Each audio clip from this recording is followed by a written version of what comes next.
Welcome to Wrong Time Watch. My name is Kevin, and today we're taking a look at two watches that used to be competitors kind of to each other. They're both dive watches. The watch on the right has since been discontinued, while the SKX171 has fairly recently been discontinued. But the SKX171, I think, basically been very hard to get for quite a few years now. So since I had this on the desk already, I figured I'd do a quick little video comparing these since they look fairly similar. So similarities would be the urethane straps. Both have mineral crystal. Well, the Citizen has a mineral crystal with AR coating, and then the SKX171 has the proprietary Seiko Hardlux crystal, which is supposed to be a little more scratch resistant than plain old mineral crystal. Now, as you can see right off the bat, the movements are different. We have a quartz in the left hand here, and then on the right is a automatic movement, the Seiko 7S26 movement, which I believe has also been discontinued. I don't know if they're offering this in any watches currently. The SKX 0079171, basically all the SKX watches, the dive watches, have kind of been replaced with the so-called 5KX. It has pretty much the same case, but drilled lugs, and the crown is not no longer screw down, so that's only 100 meter water resistant. But anyway, back to the subject on hand here. Just a quick little video comparing these two. See, I think I went over, well, okay, then you also have the 4 o'clock crown, which would be another similarity. In this example, they both have black dials, but this one has the all-metal bezel, since it's the SKX171.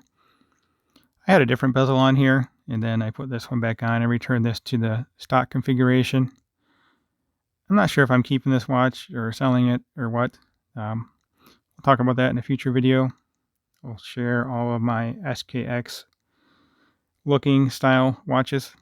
But anyway, Citizen has a date at the 4 o'clock position there, which is probably my third choice as far as date. Well, maybe fourth choice. First choice would be no date, and then 6 o'clock, then 3 o'clock, and then the 4 o'clock position, and then my last option, my last choice would be at the 4:30 position. That just really bothers me. But anyway, getting off track again. SKX171, we have the day and the date of the week. This 7S26 movement is not hacking, which means when you pull the crown all the way out. Hacking means that the second hand would stop. And since this didn't stop, it's not hacking. And also you cannot hand wind this movement. The 4R36, 4R35 Seiko movements, you can hand wind and hack. This would be an example of the 4R36 movement in the Seiko Turtles. So anyway,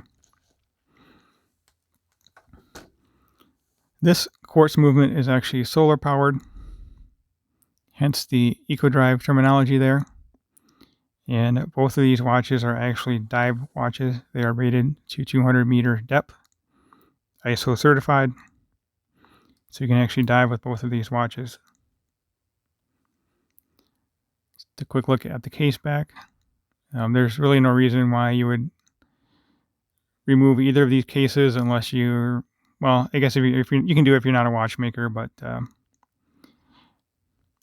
yeah, that's basically the only time I would take off these case backs myself personally. So let's go over the dimensions. This does look a little bigger visually. I was just trying to think or look and see if it was that much bigger. I know it is bigger by the dimensions. Just wanted to see if you can see it visually. You can definitely tell in the lug to lug measurement there.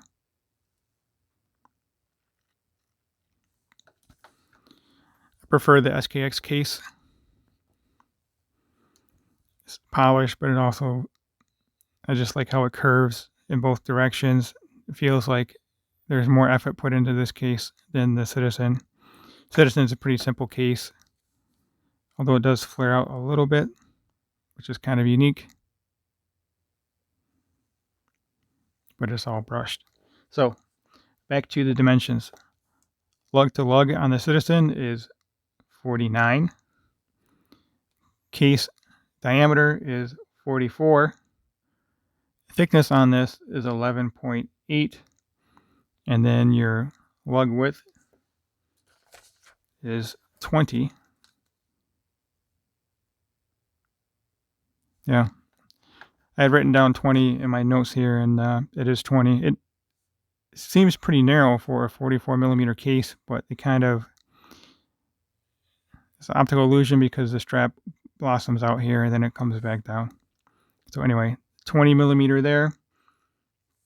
And this does taper down to 18.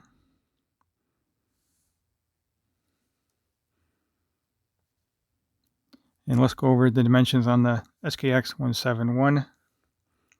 So big difference here in the lug to lug. This is 45.5.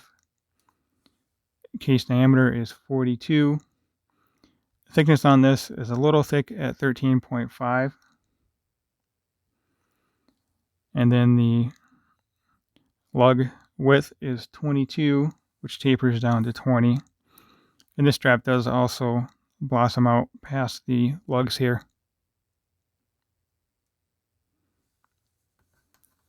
So just another look at these two watches side by side.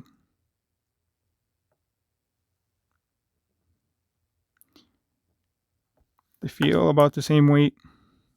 It's not really all that noticeably different. One thing that I do notice though is this strap is it's really not pleasant at all. It's yeah, you can wear it, but it doesn't really feel all that good. It's kind of stiff, and I mean, it does the trick, but I would replace this pretty quickly if I were to be wearing this watch. I'd probably put it on a NATO strap, but I haven't really messed with that watch too much. And this strap feels a little more comfortable. It feels a little more pliable, not much more than the other strap, but yeah, these are dive watches. Fairly inexpensive when they came out. I don't remember what I paid for this. I bought it, I think, after it was not as common. This one here I bought brand new from Amazon 10 years ago. I think I paid $130 for it. So this would have been around the same price range 10 years ago. So let's get both of these on wrist, and then we'll close out the video with a Lume shot. Now, if you have not already subscribed to my channel, please go ahead and do so. Like the video if you've liked it. Leave a comment below. Let me know if you like these comparison videos. I think they're fun to do. I definitely enjoy this. It's interesting comparing or contrasting these different watches that I have. So here it is on my 6.5-inch wrist with the 52 millimeter wristband. Again, lug to lug on this was 49. I have this problem with the tongue, bottom of the strap just sticking out here because my wrist is too small to support this watch. But it wears well enough. It's nice and thin. It's pretty light. 4 o'clock crown helps with not digging into the back of my hand here. Let me zoom out, get a little different perspective here.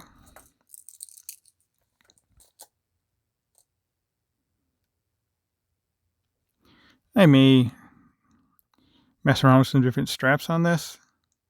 Haven't decided yet. So there is the Citizen BN0150-28E. And then we'll get the SKX171 on wrist. I don't think I've ever actually worn this watch. Usually just have it for display and demonstration purposes on the channel here.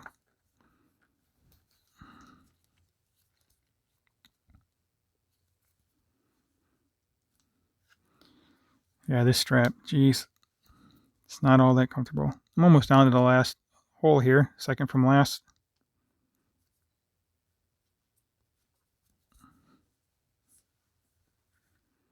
I'm gonna have the same issue with this. Well, it doesn't, yeah, it sticks out about the same amount there. So lug to lug on this one again is 45.5, and I have a 52 millimeter wristband. See, this one fits my wrist a little better.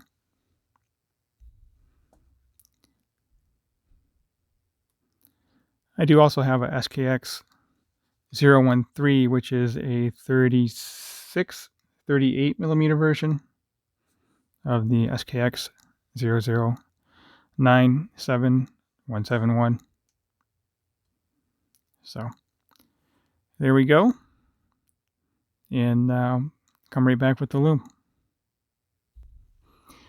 All right, so on the left we have the Citizen BN0150.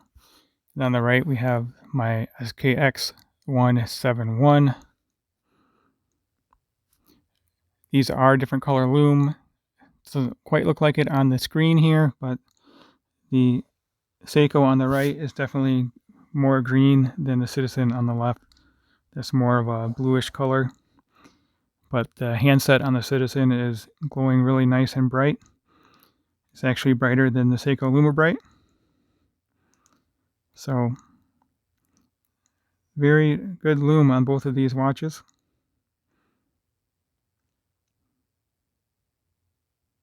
And that will conclude my video. So thank you for watching. And until next time, take care and talk to you soon.